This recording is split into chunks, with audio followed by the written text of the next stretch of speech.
So why am I talking about solar farms? If you were to put 7 solar farms on land controlled by the Federal Bureau of Land Management in this valley that only has about 21,000 acre feet of water recharge a year, then what water is going to be used for any future development, and what kind of a strain does that put on the current people living here, the businesses here? Well, it's a complete nightmare as far as the people living here. Now, there's been a series of town hall meetings, and members of the town have formed committees to protest against these large-scale solar farms being planned by the companies that develop them, and with the allowances of the Bureau of Land Management. This all ties into former President Joe Biden's green energy efforts to use more green energy in the United States, replacing it with energy being currently produced by other sources. And I understand the idea that you would put solar farms in an area where you get a lot of sunshine like you do in the state of Nevada.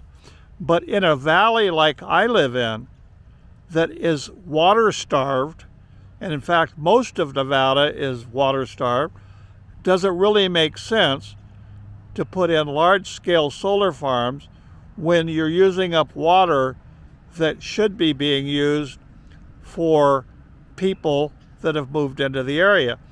Nevada's population continues to increase, with thousands of people here moving every year from the state of California and elsewhere, and this is a retirement mecca around here.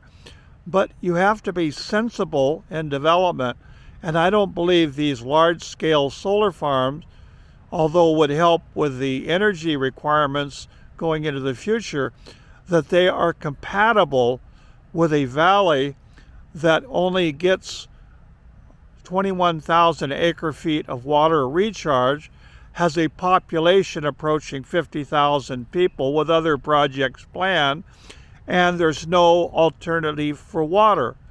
Again, no lakes, no streams, no rivers flow through this valley. It is 100% dependent upon groundwater. This doesn't make sense to me.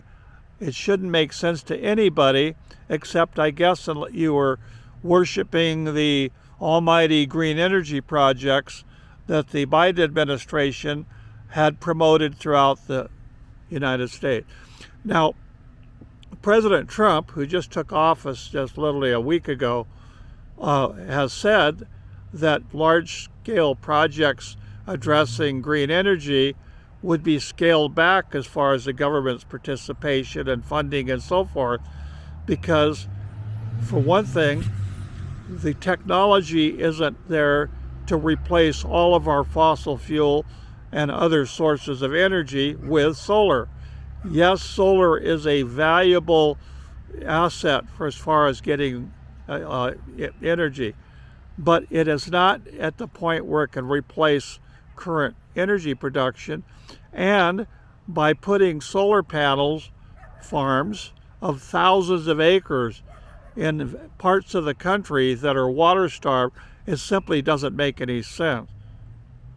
One alternative that I've mentioned that doesn't seem to have gotten any traction is in this same county, which is Nye County, is where the government set off hundreds of nuclear weapons under the weapons research program. It's called the Nevada Test Site, and there's whole areas of land there that are worthless because they've been so contaminated by the nuclear bombs that have been set off.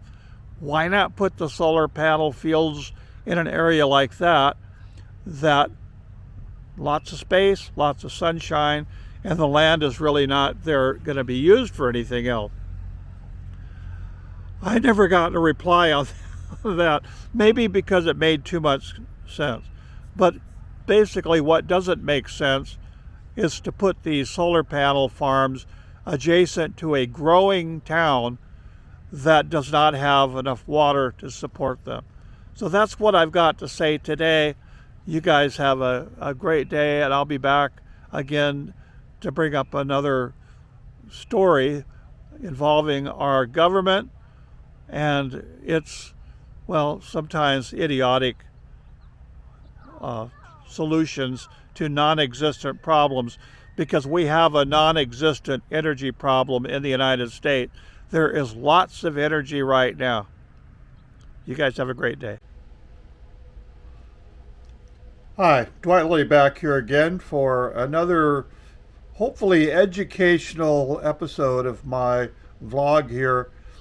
Today I want to talk a little bit about the green energy nightmare that is facing residents in southern Nevada in the town of Pahrump. Pahrump, Nevada is in an arid part of the United States, possibly one of the most arid. It gets less than 5 inches of rainfall per year, and the entire valley here, which has approximately 45 to 50,000 people, does not have any other source of water other than the groundwater underneath the ground. There's no rivers, there's no lakes, there's no streams. All we have for water here, or into the foreseeable future, is the groundwater. The groundwater here is fed, it's an aquifer. In Nevada, it's called Basin 162, Water Basin 162. And this is recharged, meaning more water is added to the ground, about 20 to 21,000 acre feet per year. The town here has grown rapidly, and at present we have approximately, like I said, 45 to 50,000 people.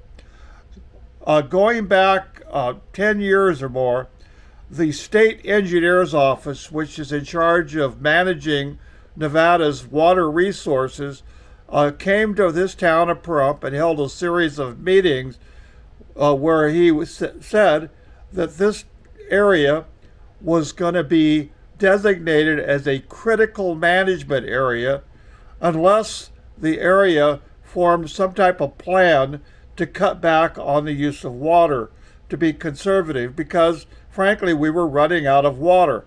That was about 10 years ago, and in that period of time the population has probably gone up 15,000 people, with more buildings, more plans, a huge racetrack here, a huge casino project underway. So this is a water-stressed area. And it is not going to get any better in the foreseeable future. Because why? Well, because where would the water come from? Now people say, well, you could pipe the water in from an area that has more water. This has been looked into by the Nye County Water District, which is charged with protecting and preserving our water resources, and it's unforeseeable. It would be billions of dollar project to build a pipeline to where? Now, one plan had been to bring water over from another part of the county, which is where the Nevada test site is located, but that was nixed by the federal government, as I understand it, and they use the water over there for their purposes in that part of the county. So we're in a fix right here. Now, what do I mean when we're in a fix? Okay, the Biden administration and their green energy projects decided that, well, solar and wind and so forth was the wave of the present, not the wave of the future. Although our country can utilize solar energy and wind energy and so forth for energy demands, these technologies are not at present capable of replacing all of the other energy sources. And even if they could, why would you want to build massive wind farms or even massive solar farms in an area that is water starved, and those planned solar farms would use 5,000 acre feet of water when the area only has 21,000 acre feet of recharge a year. This does not make any sense whatsoever, and I'm going to read to you a series of information here, and then we'll go from there. And right now I have in front of me, and I will flip the screen around so you can see it. This is a letter that I have on the screen, and it says Trump pauses permitting for renewables on federal lands, and it's a newly released memo from the Department of Interior freezes the pipeline for 60 days. And this was an article written January the 24th, 2025, and it says the Department of Interior has issued an order suspending the ability of its staff, except a few senior officials, to permit new renewable projects on public land. The document dated January the 20th suspended the authority of the Department of bureaus and offices over a wide range of regular actions, including issuing any offshore or onshore renewable energy authorization.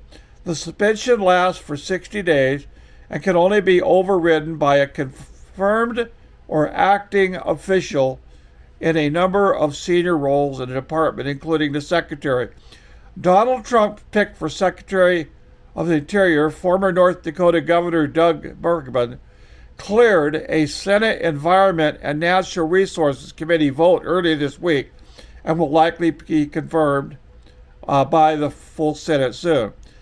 This suspension was signed by Walter Cruikshank, the acting secretary, a longtime public servant in the department. This step will restrict energy development, which will harm consumers and fail to meet growing electrical demands. Jason Ryan, a spokesman for American Clean Power, the clean energy trade group, said in an email, "We need an all the above energy strategy, not just some of the above approach." And the order is yet another early action taken by the Trump administration, indicating its favoritism towards oil and gas and some non-carbon emitting energy sources such as geothermal and nuclear, and its hostility or indifference towards renewables. An earlier executive order suspending permitting of new offshore wind projects was written broadly enough that industry officials told Heat Map it could affect more than half of all new wind projects, including those on the offshore. Trump also halted a specific wind project, Idaho's Lava Ridge, that was unpopular with Republican elected officials in the state. There are currently 12 renewable energy projects planned on federal lands in various stages of the permitting process, according to the permitting government database, including 2 that have been canceled. And so there's a list here, as you can see, as I scan down, of the different projects of renewable energy. And go on to see here, we don't want windmills in this country, President Trump said Thursday in an interview with Fox News. You know what else people don't like? Those massive solar fields built over land that cover 10 miles by 10 miles. They're ridiculous. While the vast majority of solar development happens on private land, the Biden administration set ambitious goals for solar development on public land, identifying some 31 million acres that can be used for utility-scale solar in the western United States. Between January 2021 and December 2024, the Biden administration approved 45 renewable projects on public lands, totaling some 33 gigawatts of capacity. The order suspended a number of other Department of Interior activities, including new hiring, land sales, and altering land management plans. The order noted that the suspension of new permits for renewable projects does not limit existing operations under valid leases. The order is part and parcel of a broad freeze on renewable energy and climate change programs, including funding for projects through the Inflation Reduction Act and the Infrastructure Investment and Jobs Act.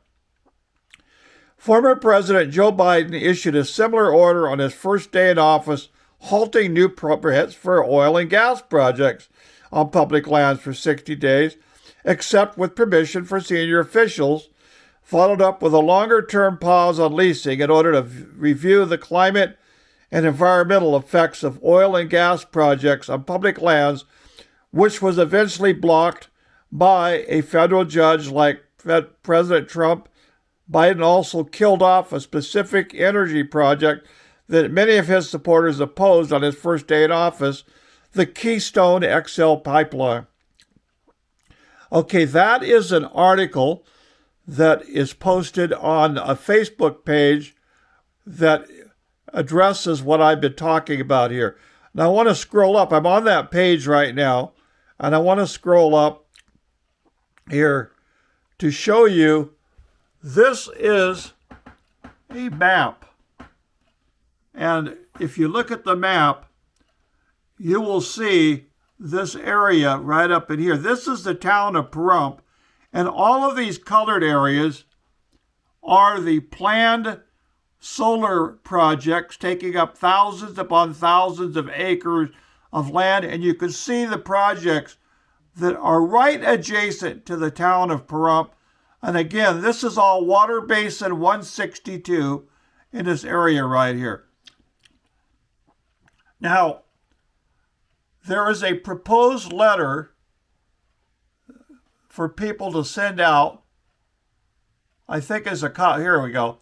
And this is a sample letter that people living here have been urged to send out.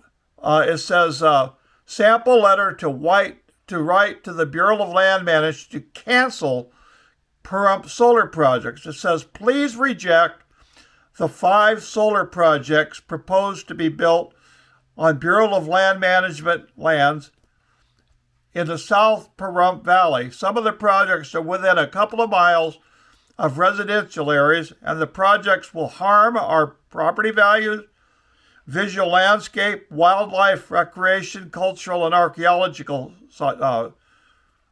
resources, water resources. The project will use lithium battery banks, which commonly catch fire and release toxic smoke. The Yellow Pine Solar Project has already been built and has used up groundwater, created an outbreak of invasive weeds, stirred up fugitive dust, killed dozens of desert tortoises, and damaged the visual landscape in the area. Collectively, all of these projects would develop about 20,000 acres and use nearly 5,000 acre-feet of water in an overdrafted basin.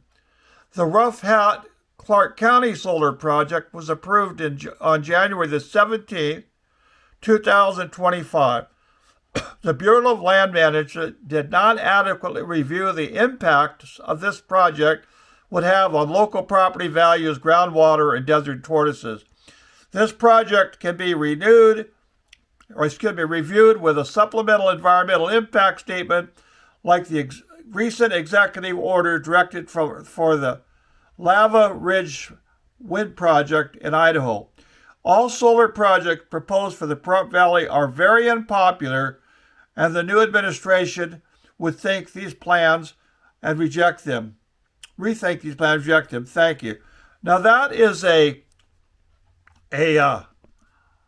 letter again that has been proposed that area residents send off. And again, there's a whole Facebook page here. I went to a meeting last Saturday, attended by a lot of people. There was a guest speaker talking about the impact, and he had all of the different projects, and he had showed how much each of these projects would use in the form of water.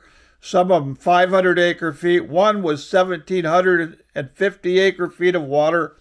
And again, this impacts areas of people living and growing areas. And it's ridiculous to have to fight your own government and the Bureau of Land Management to preserve your rural lifestyle like we're doing here in Pahrump.